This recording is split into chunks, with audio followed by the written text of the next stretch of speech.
All right, in the second section of chapter 2, we're going to talk about inductive and deductive reasoning. And the first part we're going to talk about is a conjecture.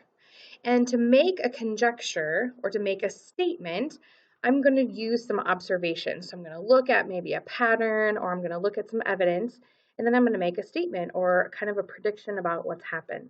This, of course, is unproven because it's just me and my ideas. It's not like a written rule or law of mathematics.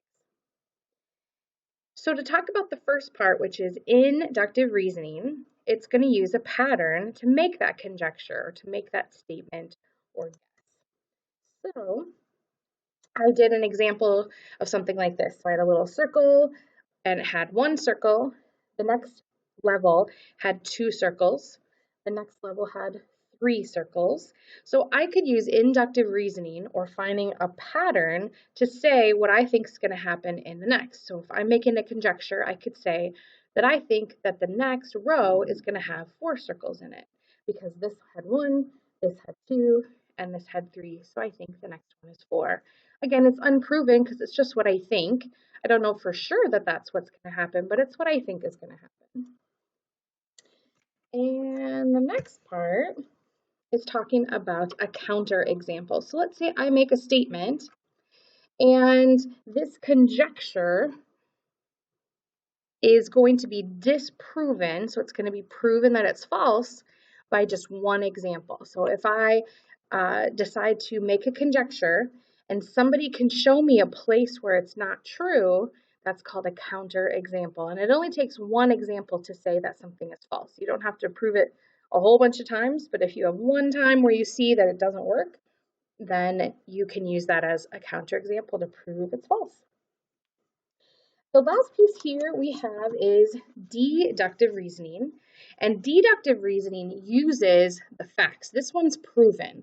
I'm going to use facts, definitions, properties, laws, things that are already established in the mathematics community as being a for sure situation to form this logical argument. So if I'm going to make a statement and I'm using deductive reasoning, it means I really know for sure what I'm talking about because I've used evidence that's already been proven.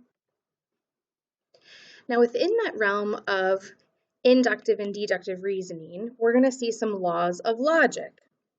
And the first law of logic we are going to look at is called the law of detachment. And the law of detachment states that if the P, so the hypothesis, of a true conditional statement is true, so the P part is true, then the conclusion will also be true. So again, it's talking about the hypothesis of a conditional statement is true, and that statement itself is true, then I know that the conclusion also has to be true. And I wrote this in sort of a different order, but this is the piece that I want right underneath that. So here's an example. Here is the P, the hypothesis, it's true. And the conditional statement, which is this guy right here, if P then Q, that's the conditional statement, is also true. And what they're saying is that the conclusion also must be true. So if this is true and the statement is true, then the conclusion would also have to be true. That's what the law of detachment states. Okay. The next one is called the law of syllogism. And the law of syllogism states if P then Q, and if Q then R, and if both of these are true statements, then I can say that if P then R would also be true. So it's sort of like saying I have the P, the Q, and then the Q and the R, and if those are all true, then notice the P and the R also have to be the same.